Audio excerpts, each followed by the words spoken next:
ओम नमः शिवाय। शिव जी सदा सहाय। ओम नमः शिवाय। गुरु जी सदा सहाय। जय गुरु जी। शुक्राना गुरु जी। अनंतम अनंतम अनंतम शुक्राना गुरु जी। हर हर महादेव। हर हर महादेव। जय भोलेनाथ बाबा की। जय भोलेनाथ बाबा की। जय भोले। जो शिव पुराण पढ़ने में भूल चूक होगी माफ़ करना प्रभु, माफ़ करना भोलेनाथ, माफ़ करना गुरु जी। आज मैं वायव्य संहिता का उत्तराखंड का 13वां अध्याय प्रारंभ करने जा रही हूँ। जय भोलेनाथ। जय। पंचाक्षर मंत्र की महिमा, उसमें समस्त वाङ्मय की स्थित, उसकी उपदेश परंपरा, देवी रूपा पंचाक्षरी विद्या का ध्यान, उसके समस्त और व्यस्त अक्षरों के ऋषि, छंद, देवता, बीज, शक्ति तथा अंग न्यास आदि का विचार।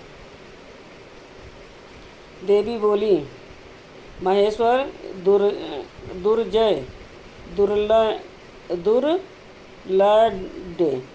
एवं कलुषित काली काल में जब सारा संसार धर्म से विमुख हो, पापमय अंधकार से आच्छादित हो जाएगा, वर्ण और आश्रम संबंधी आचार नष्ट हो जाएंगे, धर्म संकट उपस्थित हो जाएगा, सबका अंधकार संदिग्ध, अनिश्चित और विपरीत हो जाएगा, और समय उपदेश की प्रणाली नष्ट हो जाएगी, और गुरु शिष्य की परंपरा भी जाती रहेगी। ऐसी परिस्थितियों में आपके भक्त किस उपाय से मुक्त हो सकते हैं? महादेव जी ने कहा, देवी काली काल के मनुष्य मेरी परम मनोरम पंचाक्षरी विद्या का आश्रय ले भक्ति से भावित चित होकर संसार बंधन से मुक्त हो जाते हैं। जो अकथनीय और अनुचितनीय हैं, उन मानसिक, वाचिक और शारीरिक दोषों से जो दूषित कृत ध्यान, निर्दय, छली, लोभी और कुटिलचित हैं, वह मनुष्य भी यदि मुझमें मन लगाकर मेरी पंचाक्षरी विद्या का जप करेंगे, उनके लिए वो विद्या ही संसार भय से तारने वाली होगी। देवी, मैंने बारंबार प्रतिज्ञा पूर्वक ये बात कही है कि भूतल पर मेरा पतित हुआ भक्त भी इस पंचाक्षरी विद्या के द्वारा बंधन से मुक्त हो जाता है। देवी में बोली, यदि मनुष्य पतित होकर सर्वथा कर्म करने के योग्य न रह जाए तो उसके द्वारा किया गया कर्म नरक की ही प्राप्ति कराने वाला होता है। ऐसी दशा में पतित मानव इस विद्या द्वारा कैसे मुक्त हो जा सकता है? महादेव जी ने कहा, सुंदरी, तुमने यह बहुत ठीक बात पूछी है। अब इसका उत्तर सुनो। पहले मैंने इस विषय को गोपनीय समझकर अब तक प्रकट नहीं किया था। यदि पतित मनुष्य मोह बस अन्य मंत्रों के उच्चारण पूर्वक मेरा पूजन करे तो वो निसंदेह नरकगामी हो सकता है, किंतु पंचाक्षर मंत्र के लिए ऐसा प्रतिबंध नहीं है। जो केवल जल पीकर और हवा खाकर जप तप करते हैं, तब दूसरे लोग जो नाना प्रकार के व्रतों द्वारा अपने शरीर को सुखाते हैं, उन्हें इन व्रतों द्वारा मेरे लोक की प्राप्ति नहीं होती, परंतु जो भक्तिपूर्वक पंचाक्षर मंत्र से ही एक बार मेरा पूजन कर लेता है, वो भी इस मंत्र के ही प्रताप से मेरे धाम में पहुंच जाता है। इसलिए जब तप, यज्ञ, व्रत और नियम पंचाक्षर द्वारा मेरे पूजन की करोड़वीं कला के समान भी नहीं है। कोई बद्ध हो या मुक्त जो पंचाक्षर मंत्र के द्वारा मेरा पूजन करता है, वो अवश्य ही संसार पास से छुटकारा पा जाता है। देवी ईशान आदि 5 ब्रह्म जिसके अंग हैं, उस षडाक्षर या पंचाक्षर मंत्र के द्वारा जो भक्ति भाव से मेरा पूजन करता है, वो मुक्त हो जाता है। कोई पतित हो या अपतित वो इस पंचाक्षर मंत्र के द्वारा मेरा पूजन करे। मेरा भक्त पंचाक्षर मंत्र का उपदेश गुरु से ले चुका हो या नहीं, वो क्रोध को जीतकर इस मंत्र के द्वारा मेरी पूजा किया करे। जिसने मंत्र की दीक्षा नहीं ली है, उसकी अपेक्षा दीक्षा लेने वाला पुरुष कोटि कोटि गुणा अधिक माना गया है। अतः देवी दीक्षा लेकर ही इस मंत्र से मेरा पूजन करना चाहिए। जो इस मंत्र की दीक्षा लेकर मैत्री, मुदिता, करुणा, उपेक्षा आदि गुणों से युक्त तथा ब्रह्मचार्य परायण हो भक्ति भाव से मेरा पूजन करता है, वो मेरी समता प्राप्त कर लेता है। इस विषय में अधिक कहने से क्या लाभ। मेरे पंचाक्षर मंत्र में सभी भक्तों का अधिकार है, इसलिए वो श्रेष्ठतर मंत्र है। पंचाक्षर के प्रभाव से ही लोक वेद, महर्षि, सनातन धर्म, देवता तथा और यह संपूर्ण जगत टिके हुए हैं। देवी पर प्रलय काल आने पर जब चराचर जगत नष्ट हो जाता है और सारा प्रपंच प्राकृतिक में मिलकर वहीं लीन हो जाता है, तब मैं अकेला ही स्थित रहता हूँ, दूसरा कोई कहीं नहीं रहता। उस समय समस्त देवता और सहस्त्र पंचाक्षर मंत्र में स्थित होते हैं। अतः मेरी शक्ति से पालित होने के कारण वह नष्ट हो जाते हैं। तदंतर मुझसे प्राकृतिक और पुरुष के भेद से युक्त सृष्टि होती है। तत्पश्चात त्रिगुणात्मक मूर्तियों का संहार करने वाला अवांतर प्रलय होता है। इस प्रलय काल में भगवान नारायण देव मायामय शरीर का आश्रय ले जल के भीतर शेष शैया पर शयन करते हैं। उनके नाभि कमल से पंचमुख ब्रह्मा जी का जन्म होता है। ब्रह्मा जी तीनों लोकों की सृष्टि करना चाहते थे, किंतु कोई सहायक न होने से उसे कर नहीं पाते थे। तब उन्होंने पहले अमित तेजस्वी 10 महर्षियों की सृष्टि की, जो उनके मानस पुत्र कहे गए हैं। उन पुत्रों की सिद्धि बढ़ाने के लिए पितामह ब्रह्मा ने मुझसे कहा, महादेव महेश्वर, मेरे पुत्रों को शक्ति प्रदान कीजिए। उनके इस प्रकार प्रार्थना करने पर 5 मुख धारण करने वाले मैंने ब्रह्मा जी के प्रति प्रत्येक मुख से एक अक्षर के क्रम से 5 अक्षरों का उपदेश किया। लोक पितामह ब्रह्मा जी ने भी अपने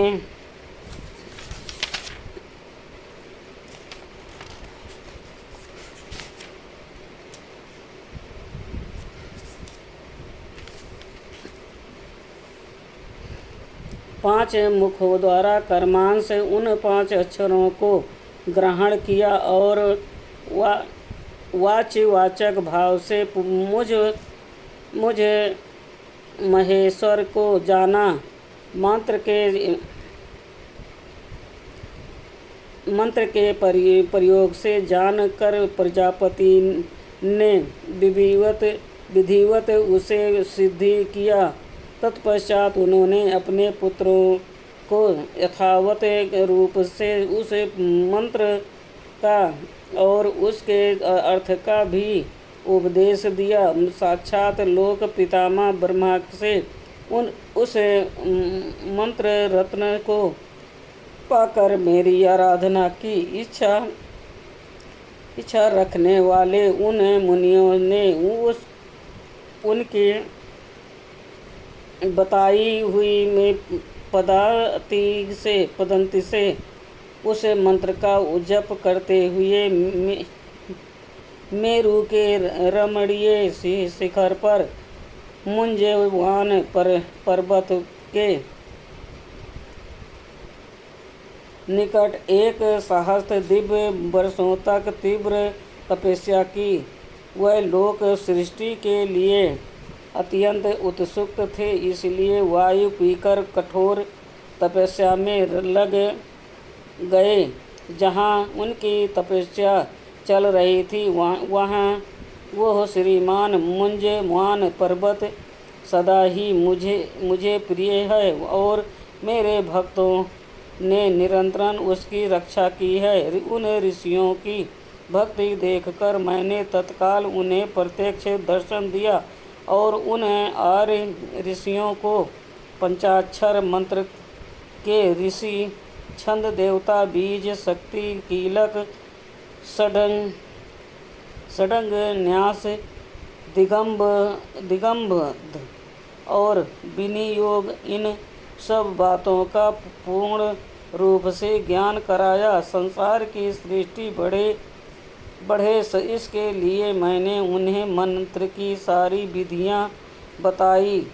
तब वह उस मंत्र के महात्म्य से तपस्या में बहुत बढ़ गए और देवताओं असुरों तथा मनुष्यों की सृष्टि का भली भांति विस्तार करने लगे।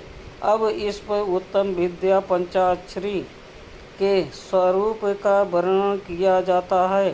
आदि में नमः पद का प्रयोग करना चाहिए, उसके बाद शिवाय पद का। यही वो पंचाक्षरी विद्या है जो समस्त श्रुतियों की सिरमौर है तथा संपूर्ण शब्द समुदाय की सनातन बीज रूपणी है। ये विद्या पहल मेरे मुख से निकली, इसलिए मेरे ही स्वरूप का प्रतिपादन करने वाली है।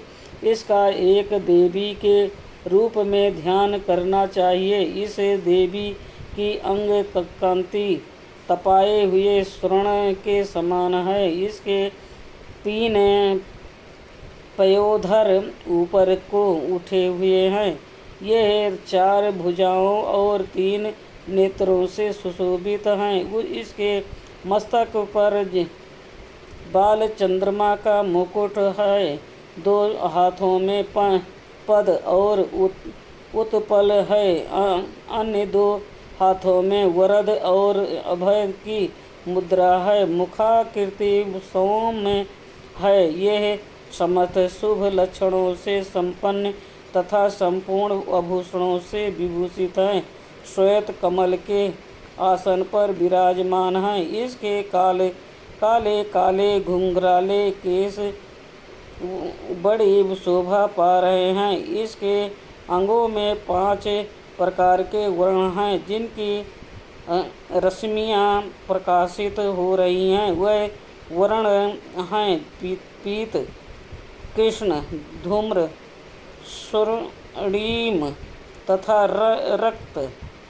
इन वर्षों का यदि पृथक पृथक प्रयोग हो तो इन्हें बिंदु और नाद से विभूषित करना चाहिए। बिंदु की आकृति अर्धचंद्र के समान है और नाद की आकृति दीप शिखा के समान सुमुखी।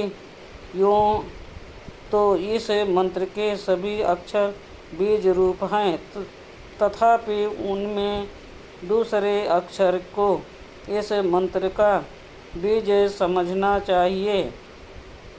दीर्घ स्वर पूर्वक जो चौथा वर्ण है उसे कीलक और पांचवें वर्णा को शक्ति समझना चाहिए। इस मंत्र के वामदेव ऋषि हैं और पंक्ति छंद है। वरानने मैं शिव ही इस मंत्र का देवता हूँ। रोहें गौतम, अत्रि, विश्वामित्र, अंगिरा और भरद्वाज व नकारादि वर्णों के कर्मांश ऋषि माने गए हैं। गायत्री, अनुष्टुम, त्रिष्टुम, वृष्टि और विराट ये कर्मांश पांचों अक्षरों के छंद हैं। इंद्र, रुद्र, विष्णु, ब्रह्मा और स्कंद ये कर्मांश उन अक्षरों के देवता हैं। वरान्य मेरे पूर्व आदि चारों दिशाओं के तथा ऊपर के पंचों मुख इन नकारादि अक्षरों के कर्मांश स्थान है। पंचाक्षर मंत्र का पहला अक्षर उदांत है, दूसरा और चौथा भी उदांत ही है, पांचवा स्वारित है और तीसरा अक्षर अनुदांत माना गया है। इस पंचाक्षर मंत्र के मूल विद्या शिव शैव सूत्र तथा पंचाक्षर नाम जाने शैव शिव संबंधी बीज प्रणव मेरा विशाल हृदय है। नकार सिर कहा गया है, मकार शिखा है, सी कवच है, वा नेत्र है और यकार अस्त्र है। इन वर्णों के अंत में अंगों के चतुरन रूप के 7 कर्मांश नमः, स्वाहा, वसद,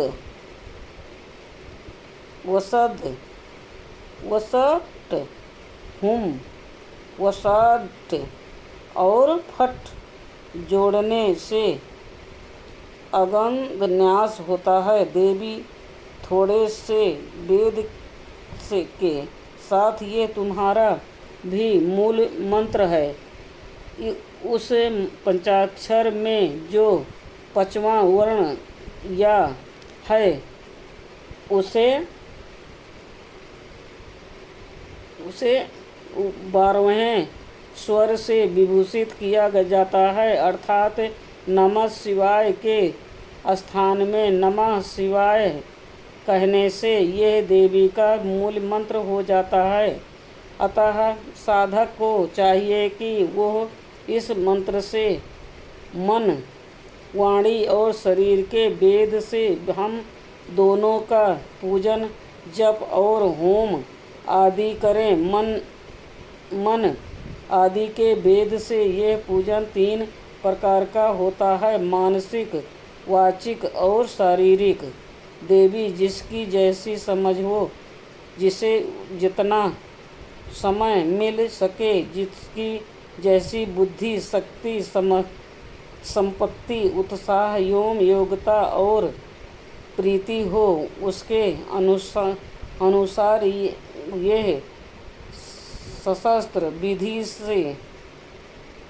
विधि से जब कभी, जहाँ कहीं अथवा जिस किसी भी साधन द्वारा मेरी पूजा कर सकता है, उसकी की हुई वह पूजा उसे अवश्य मोक्ष की प्राप्ति करा देगी।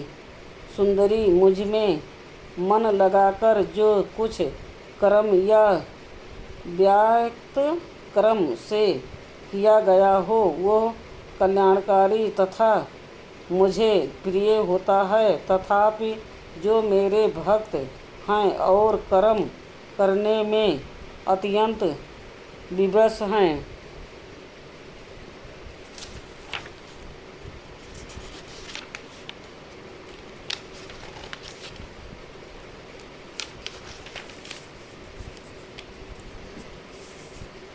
असमर्थ हैं, नहीं हो गए हैं, उनके लिए सब सशस्त्रों में मैंने ही नियम बनाया है, उस नियम का उन्हें पालन करना चाहिए। अब मैं पहले मंत्र की दीक्षा लेने का शुभ विधान बता रहा हूँ, जिसके बिना मंत्र जप निष्फल होता है और जिसके होने से जप कर्म अवश्य सफल होता है।